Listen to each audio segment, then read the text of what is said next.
este tipo decía, oye, a mí me pagan, no sé si era él o Warren Buffett, pero decía, a mí me pagan por tomar pocas decisiones, o sea, y uno ojalá tome una decisión buena al día, es la calidad de la decisión, y el otro decía, ojalá tome 3 decisiones al año, pero que sean buenas, que cambien la historia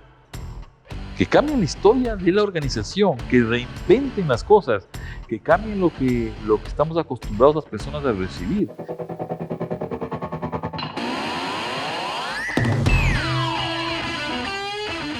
Buenos días, buenas tardes, buenas noches. Bienvenidos una vez más al podcast de Estrategia al Ring. Nuevamente tengo aquí a Diego Ignacio Montenegro, que quiere seguir en el ring conmigo. Y bueno, Dieguito, ¿cómo te sientes hoy? ¿Cómo estás? Gracias, Guide. Y pues dar un saludo a todos los que nos escuchan o nos ven. Ha sido muy importante, ya tenemos un camino recorrido de algunos capítulos y ahí es uno cuando se comienza a plantear si está entrenando bien y está entrenando completamente de acuerdo a la planificación o si uno tiene que subir de categoría, ¿no? Entonces ahora vamos a hablar también de temas muy importantes que seguramente tendrás preparados. Buenísimo, sí, te tengo unas preguntas ahí Sí. listos para las que nos han hecho también las personas, ¿no? Así es, muchos nos han escrito, gracias por sus comentarios y justamente eso es lo que queremos topar hoy, hacer esas preguntas difíciles, empezar a hacer guías, ¿no es cierto?, para caminar por este camino estratégico. Entonces, un poco lo que vimos en el episodio anterior fueron elecciones, ¿no es cierto?, elecciones hacia adentro y aquí me nacen las dudas, ¿no es cierto? ¿Qué tipos de elecciones tú has podido identificar en tu trayectoria? Porque tienes una experiencia increíble manejando marcas muy grandes, ¿cierto? Entonces, ¿cuáles han sido estas elecciones difíciles, ¿no es cierto? Y no sé si nos puedes dar un marco en donde se empiezan, digamos, a agrupar estas elecciones, ¿no es cierto?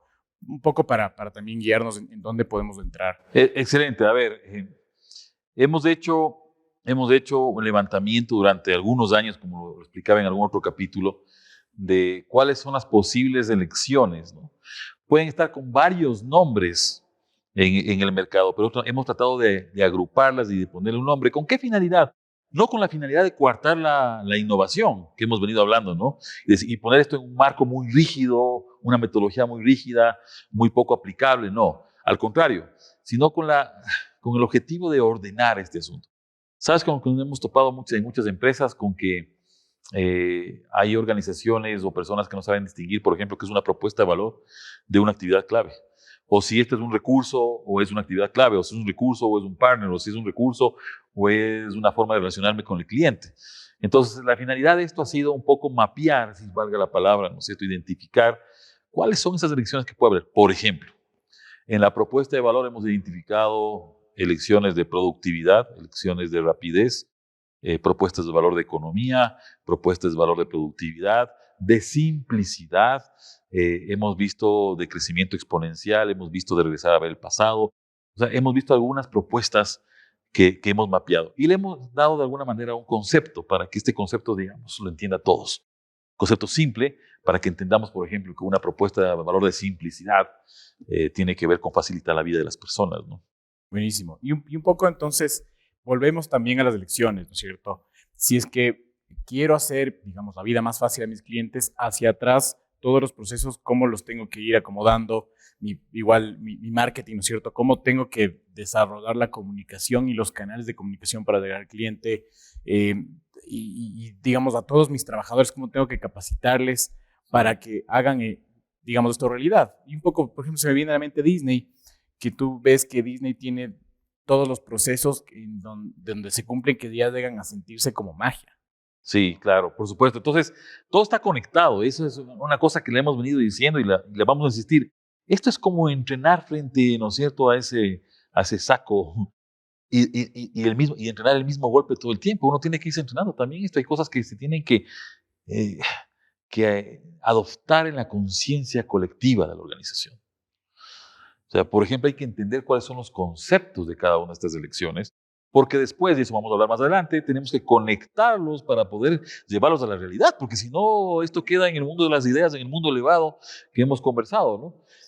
Entonces, por ejemplo, si yo decido ir a una propuesta de valor de rapidez y productividad, por supuesto que mis procesos en la parte de actividades claves, tengo que innovar mis procesos, no solamente optimizarlos. Posiblemente tengo que llevarlo a innovar, tengo que cambiar los procesos, tengo que tener otra forma de pensar y de ejecutar dentro de la organización. El marketing también me tiene que llevar a esto y posiblemente las plataformas tecnológicas que utilicen tienen que ser plataformas simples, porque la simplicidad, si es facilitarme la vida como persona, tiene que llevarme con un clic, no sé, a tener lo que yo quiero. Y eso es parte del contexto que estamos viviendo ahora en el mundo de la transformación digital. Sí, pero digamos, es fácil de decir, mira, con un clic, llévame, pero atrás sí creo, o sea, mientras más fácil hacemos el front office, que a veces quizás más complejo se vuelve el back Hay office. una lógica, o sea, la propuesta de valor de simplicidad es compleja, porque hacia adentro hay una complejidad, pues, o sea, ser simple es difícil. O sea, por eso no lo hacemos, ¿no? Y aquí es cuando, y aquí sí va el jab, o sea, aquí es cuando muchos de los empresarios abandonan esto. Porque yo puedo tener claro que las propuestas de valor son ¿no? simplicidad, rapidez, productividad, aliviar la conciencia, exponencialidad, economía, todas las que he dicho. Y yo puedo tener claro que voy a ir a un segmento, a un nicho, a una tribu, en la tribu multiplataforma, la tribu en una sola plataforma. En el caso de clientes, puedo tener claro que las formas de acercarme a un cliente pueden ser personalización personal, que es diferente. Puedo tener un servicio automatizado, puedo tener un servicio no automatizado, puedo hacer un upgrade de las cosas, puedo hacer un cross-selling, puedo hacer un reselling, puedo hacer, todo esto estoy diciendo son las elecciones que hemos identificado. En la parte de canales, yo puedo tener una tienda, puedo tener vendedores, puedo tener un canal online en mi plataforma, en la plataforma de otros, puedo tener, no sé, ferias, puedo tener outlets, puedo tener un montón de cosas. Todas estas, y cada una tiene su concepto. Cada uno tiene sus riesgos y cada una tiene sus pros. Correcto.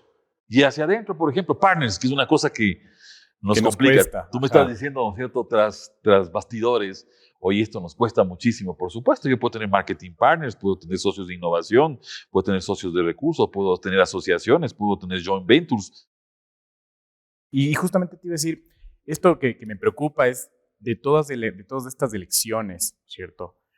¿Cómo realmente tomamos esta acción, ¿no es cierto? Esta acción, por ejemplo, de aliarnos. Porque sí no hablamos de pasos ni de metodologías, pero por algún lado hay que comenzar, ¿no es cierto? Sí. ¿Cómo damos cómo nos lanzamos, digamos, a asociarnos de verdad, a confiar en esto? ¿Cómo hacemos un cambio hacia transformación digital y vamos en serio? No solo hacemos la paginita, sino... Ahí sí ya me estás tocando así, o sea, esto es excelente porque, a ver, por eso yo decía, podemos tener claras cuáles son las elecciones. Muchas empresas no tienen ni claras. Porque esto es planificar la visión, pero mucho más específica, no esa visión que agarra polvo en la pared. Pues. O sea, si yo estoy diciendo, oye, quiero ser rápido y simple, y si estoy diciendo voy a llegar a una tribu millennial, y si estoy diciendo lo voy a hacer con un servicio automatizado, a través de una plataforma online, modificando mi marketing, modificando mis procesos o innovando mis procesos, y lo voy a hacer con marketing partners, o sea, ahí estoy marcando las X del mapa, ¿no es cierto? Pero muchas empresas, primero, ni identifican las elecciones, y luego, cuando ven que tienen que modificar muchas cosas, prefieren la zona de confort. O sea, seguimos haciendo lo mismo. O sea, claro, yo me espanto porque digo, a ver, si yo he trabajado, no sé, 5, 10, 15, 30 años haciendo básicamente lo mismo, posiblemente un maquillaje de algunas cosas, un empaque nuevo, o buscado un canal online, alguna cosa así, un poco más simple, cuando yo veo que lo que me está diciendo, lo que yo quiero, y que me está empujando de alguna manera el mercado o el contexto, y cuando veo que tengo que modificar mi marketing, ponte tú en esa posición. Cuando yo tengo que modificar mi marketing porque tengo que hacerlo más personalizado, más digital, qué sé yo, tengo que llegar a unas tribus millennials que son más tecnológicas y no estoy llegando a unas tribus millennials. Cuando tengo que automatizar mi servicio, y básicamente lo he hecho en tiendas toda la vida y no lo tengo automatizado, sino más bien personalizado. Cuando tengo que aliarme con un marketing partner o con un socio de innovación o alguien que me construya las plataformas, y cuando estoy pensando que tengo que ganar más volumen para ser más rentable. O sea, no te espantarías. Sí, o sea, sí te asusta justamente. Pero si no tomas estas decisiones, no sé si tienes más miedo a quedarte donde estás, a desaparecer.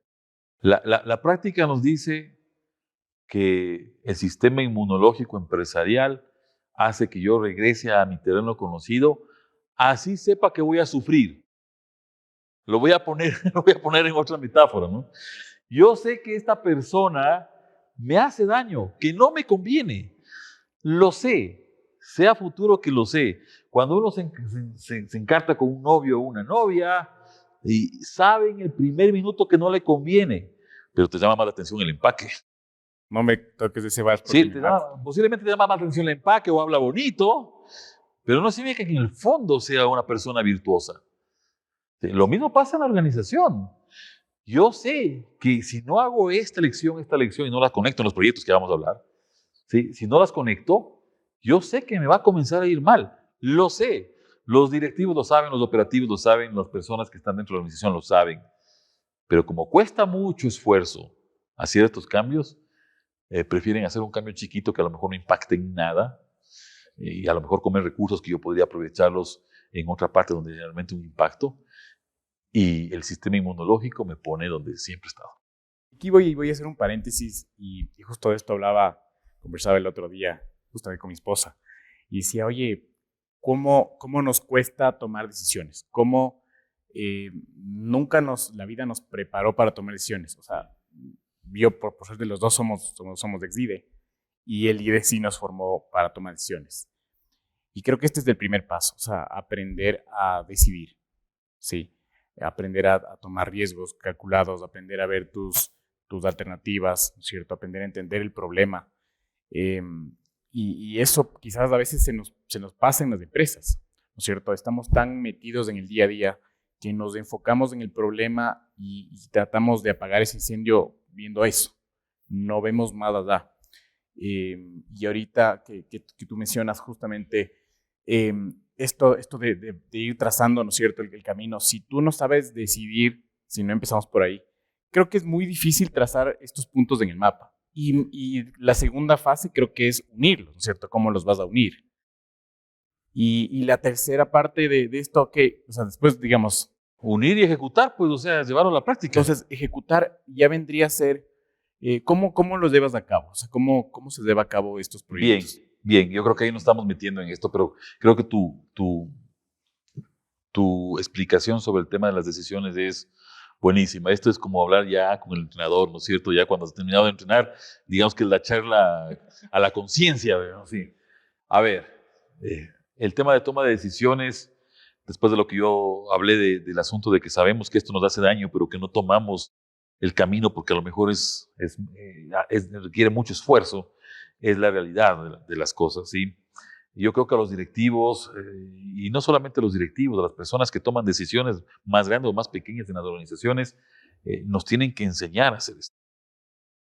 Y a veces no pasa, ¿no? A veces vemos el esfuerzo y decimos, oye, ¿por qué voy a cambiar si la compañía está como una máquina aceitada y más o menos va caminando y más o menos me da lo que quiero? ¿Te acuerdas de la tienda de barrio, no es cierto? Entonces, yo siempre digo, oye, el directivo tiene que tomar decisiones. Hace poquito, justamente en una clase de líder que tú mencionaste, no sé si era de la Universidad de Hemisferios, pero en una de estas yo puse un video sobre Jeff Bezos. No es que es el directivo que más me apasiona hablar porque tiene algunos problemas, ¿no es cierto? Las chifladuras que hablan de Jeff Bezos, ¿no es cierto? Controversial. Sí, controversial, digamos, ¿no? Hacia adentro hay unas cosas ahí en Amazon, bueno, pero eso es otra historia. Y este tipo decía, oye, a mí me pagan, no sé si era él o Warren Buffett, pero decía, a mí me pagan por tomar pocas decisiones, o sea, yo no voy ojalá tome una decisión buena al día, es la calidad de la decisión. Y el otro decía, ojalá tome 3 decisiones al año, pero que sean buenas, que cambien la historia de la organización, que reinventen las cosas, que cambien lo que estamos acostumbrados las personas a recibir.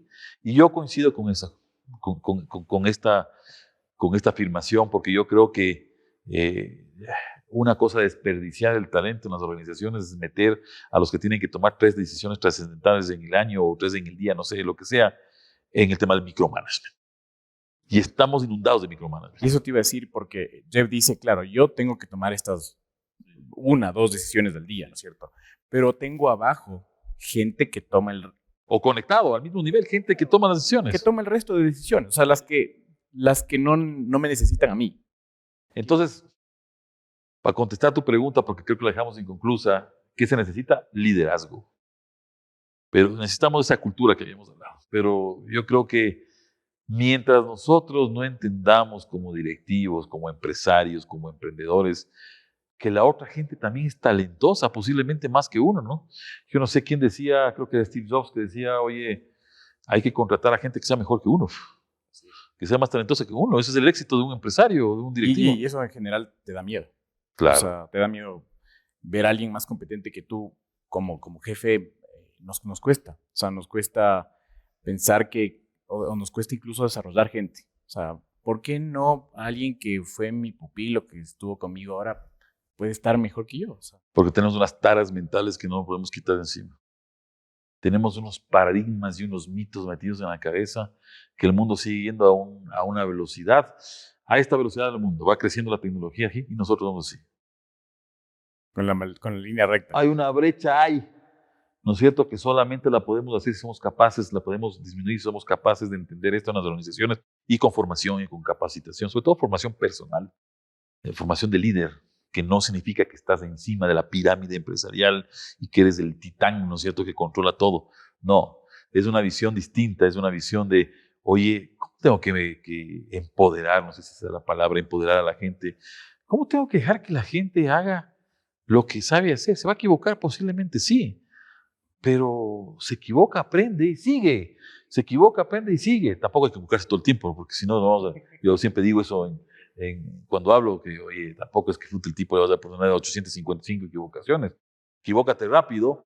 Y equivócate barato. Barato, como ya lo habíamos dicho, pero deja que la gente demuestre sus talentos. Nosotros queremos meterle en el ring de 3x3 a la gente y que no se mueva de ahí porque eso es el territorio conocido de los directivos o de los jefes. Claro, y justo esto que tú dices, ¿cómo, si no soltamos el micromanagement, más difícil es aún dejar que la gente se equivoque? O sea, te suelto la decisión y además te voy a permitir que te equivoques, porque ese es un poco el pensamiento de ahora, ¿no es cierto?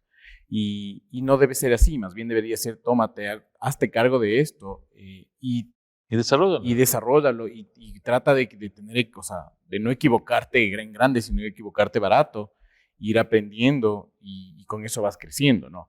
Hazte cargo de una de las conexiones de las elecciones que hemos hablado. Por ejemplo, no necesito ser un jefezazo, un gerentazo para ser líder de una conexión, de un loop. Por ejemplo, si yo conecto la propuesta de valor de simplicidad y digo que voy a llegar a unas tribus milenias que les mueve la tecnología y les mueve, por supuesto, a ahorrar tiempo para hacer otras cosas. Y voy a conectar con un servicio automatizado, pero también un servicio personalizado. También voy a tratar de generar una comunidad, ¿sí? Y lo voy a hacer con un canal online, una plataforma mía o una plataforma de otros, pero también voy a tener una tienda, ¿sí? Para que vayan los que quieren ver las cosas. ¿Ya? Digamos que esa es una conexión, ¿te parece? Súper bien. ¿Ya? Esa es una conexión. Yo espero que de esta conexión haya unos ingresos, ¿no es cierto? Espero que haya una rentabilidad, pero es una conexión. Puede haber muchas en las elecciones que hemos dicho, porque yo te conté algunas elecciones, pero podemos tener 250, 300 elecciones, que si yo conecto por diferentes caminos, son millones de caminos.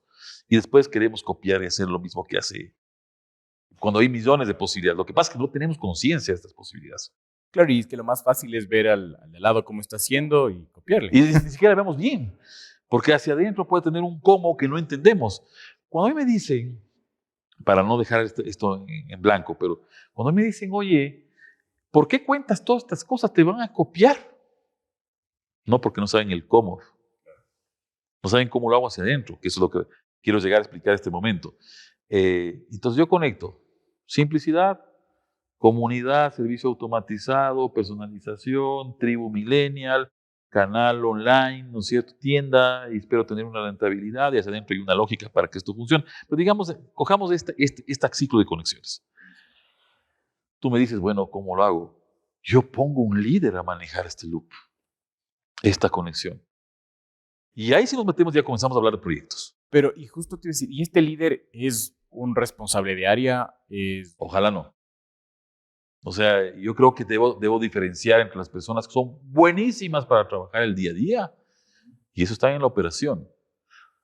Pero hay personas buenísimas que son para pensar más adelante cómo desarrollo los proyectos para que este loop funcione. Ok, entonces, claro, ya entramos aquí en metodología de proyectos. Entonces, es Si lo un quieres llamar líder así. de proyecto. Yo prefiero, no, este es un líder del loop. Este es un tipo que entiende la conexión, lo que me va a llevar a esta conexión de simplicidad, tribus, millennials, automatización, comunicación, canal online, canal físico. ¿Sí? Entiende esto. Dentro de este ciclo de cosas puede haber varios proyectos. Puede haber el proyecto de nuevos canales digitales. Puede haber el proyecto de servicio, customer experience. Puede haber el proyecto que está conectado con otros proyectos que, o sea, esta conexión está única porque yo después tengo que conectar hacia adentro, ¿no es cierto? Es decir, oye, necesito más marketing, necesito innovación de proyectos o necesito unos partners que me ayuden a hacer esto. Pero digamos, hoy la estructura de las empresas es En silos, silos y es vertical. departamentos en área. Así es. Entonces, tú lo que propones es que sea transversal, ¿no es cierto? Que sea multidisciplinario. Lo que yo propongo, y no solamente yo, sino algunos pensadores en este tema, lo que yo propongo es que la estructura, esa de peldaños, de palo del oro, les llamo yo, no sé si habíamos hablado de esto en algún otro capítulo, ¿no es cierto? Donde tiene el titán arriba, a los dioses, después a los semidioses, y después comienzas a bajar y acá eres el último esclavo, ¿no? El último en la cadena alimenticia. Ojalá esa estructura sea más plana y sin tantos hilos, ¿no? Ojalá, aunque sea, haya una línea de procesos que ayude a un poco a que no sea tan friccionante. Pero esa estructura resuelve el día a día. Yo tengo que abrir la tienda, yo tengo que pedirle permiso a alguien para irme de vacaciones, yo tengo que facturar, yo tengo que fabricar, o sea, esa estructura permite solucionar el día a día, que es parte también de la ejecución de la estrategia, ¿sí? Pero lo que yo te digo es, de aquí salen unos personajes de esta estructura que vienen acá a manejar estos loops, a la conexión que me va a permitir crecer en el futuro. Estas son elecciones a futuro, no nos olvidemos de eso. Para el público que nos ve, no nos olvidemos que estamos eligiendo el presente al futuro, no el pasado. Entonces yo saco a alguien de aquí que digo, oye, este tipo tiene muchísimas competencias, ¿sí? A lo mejor es el gerente del área, puede ser, o a lo mejor no. Yo he tenido casos en donde las dos cosas han pasado. Saco a este personaje de aquí y saco uno de por acá, otro de por acá, de diferentes niveles, de diferentes áreas, ¿sí? Y formo un equipo. Llámale como quieras. Yo prefiero llamarle equipo del loop. Sí, pues puede ser un equipo de proyectos, puede ser equipo, ¿no es cierto?, célula de trabajo, equipo de trabajo, como le quieran llamar, da lo mismo. La etiqueta no es lo importante. Pero este equipo multidisciplinar, jerárquico, hombres y mujeres, diferentes generaciones, etcétera, ¿sí? Que pueden incluso tener miembros de afuera, algún miembro de la academia, algún miembro de una empresa aliada, algún experto, funciona acá. O sea, incluso y tiene puede un líder. tener gente externa. Claro. Es que esos son otros problemas que tenemos en nuestras organizaciones. Sí, nos da miedo. Somos endogámicos. O sea, solamente miramos hacia adentro y miramos hacia la competencia. Con el ojo, el rabillo de este ojo, estamos viendo la competencia a ver qué está haciendo y solamente miramos nuestras prácticas hacia adentro. Alguien que venga a patear el tablero es importante. Por eso es a lo mejor una persona de acá, del medio, no de acá, sino del medio, que salga y le das esa oportunidad. Esto no va a pasar, empresarios y emprendedores, y para todos los que nos ven, no va a pasar si nosotros no modificamos nuestro chip cultural, si no dejamos que la gente haga, si no formamos a la gente, si no dejamos que la gente actúe con los valores que hemos inspirado, si no ponemos en el centro a las personas. Esto no va a pasar. Y ese loop liderado por este personaje puede tener varios proyectos que pueden ser liderados por otros. Dentro del mismo loop puede haber, no sé, 6 personas en el loop. Este proyecto se encarga y esa persona forma otros equipitos dentro de esto. Y todas estas conexiones se conectan unos a otros. Entonces acá tienes como unas células que están funcionando conectadas para diseñar el futuro, y acá tienes la operación. Esto también se conecta con lo otro, porque tampoco puedes. Y cuando terminan de hacer el trabajo, regresan acá. Excelente, excelente. Me parece súper bien. Justo toda esta estructura, ¿no es cierto?, que nace desde las elecciones, que terminan en proyectos, ¿no es cierto?, que vemos cómo se vinculan estas elecciones, de justamente delegar a las personas, de aprender a tomar decisiones, de arriesgarse también, de tomar riesgos controlados, de equivocarse rápido y equivocarse barato.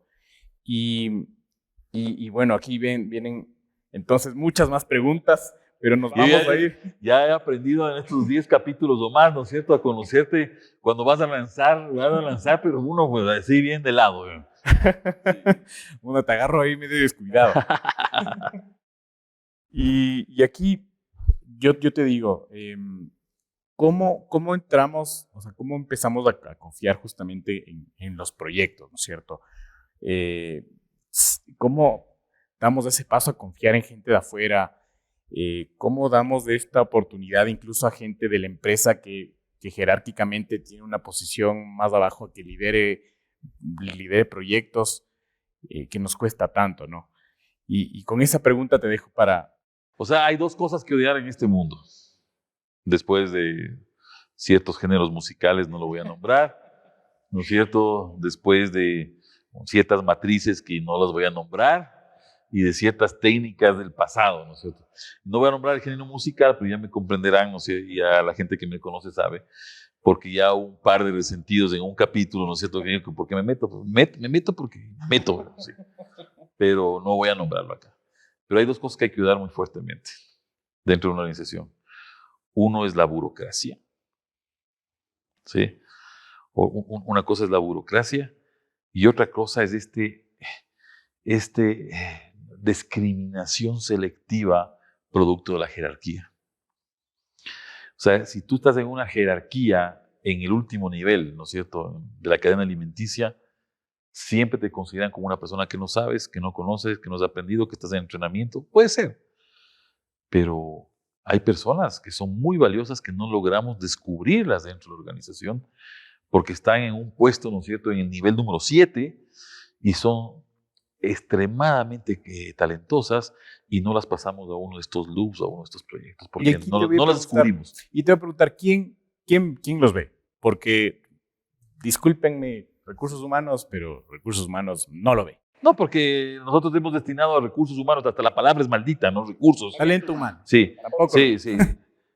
A que haga esos procesos de selección de acuerdo a un perfil que nos dice algún jerarca dentro de la organización, ¿no es cierto? Un perfil, le hemos destinado para que una inducción más o menos por ahí, para que... Está bien, sus procesos son bien, pero la función ahora de talento humano o de loop de personas, de los proyectos que destinemos para poner realmente en las personas de centro, es descubrir estos talentos. ¿Cuándo se descubren? Cuando comienzas a hacer este paso de acá a acá, porque comienzas a pasar gente y comienzas a probar entre gente. Yo sé que es a lo mejor lento, costoso al principio, pero comienzas a descubrir estas personas porque le das tiempo y atención para que te demuestren alguna cosa. Si no está en el último sitio de la cadena alimenticia, es un gran facturador y como es un gran facturador no le queremos sacar de ahí y a lo mejor me puede servir muchísimo en el proyecto de nuevos canales digitales, qué sé yo. Y no la descubrimos. Por eso la burocracia es maldita, la jerarquía es maldita.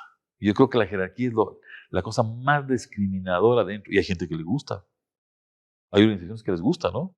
Que diga, ¿no es cierto?, gerente de desplazamientos verticales cuando es el ascensorista. Pues, o sea, y le encanta a la gente poner todos los títulos y todas las cosas, ¿no es cierto? Entonces yo creo que el mundo ya no funciona así, yo creo que el mundo funciona conectado, plano en el sentido de la conexión o en tercera dimensión, esta holocracia que habíamos hablado, y que funciona con roles de personas, y que estos roles permiten descubrir personas y talentos. Por eso las compañías son muertas o rápidas, porque esto me permite agilitar, me permite generar ritmo. Esto de acá es lento, porque si a alguien se le ocurre una idea de aquí abajo, el momento que quiere hacer un proyecto tiene que trasladarla acá, y acá, y acá, y acá. Pasan años, ¿sí? Y el otro día alguien me discutía y me peleaba y está bien, ¿no es cierto? Estamos en la estrategia del ring, pues, para poder pelearnos acá. Y entonces no tengan miedo a preguntarnos estas cosas, o sea, y alguien me decía, oye, pero siempre hemos funcionado con las estrategias en las áreas funcionales. Tenemos estrategias de marketing, estrategias de ventas, estrategias de fabricación, estrategias financieras, y hemos funcionado bien así. Yo no digo que no funcione. La pregunta es si es la velocidad que necesitas para desarrollar esto. Esta estructura simplificada, en loops, conectada unos con otros, ¿no es cierto? Trayendo gente de afuera, gente experta, me puede dar mucho más ritmo que una estructura departamental. ¿Cuándo funciona mejor esta estructura departamental o en silos? Cuando es un poco más aplanada y hay por lo menos una conexión de proyectos entre silo y silo. Muy bien, Dieguito, y ahora sí les dejo más bien a todos que nos pongan en los comentarios qué opinan ustedes sobre quién que tiene que encontrar estos talentos, sobre qué opinan con las estructuras horizontales, ¿cierto? ¿Cómo empezamos a romper estas estructuras verticales? ¿Cómo vamos en contra de la burocracia? ¿Cómo construimos la estructura en red, en tercera dimensión? cómo vemos esta estructura en red. Entonces, les dejo a ustedes sus comentarios y los escuchamos. Muchas gracias. Gracias, Dieguito, y que tengan un excelente día.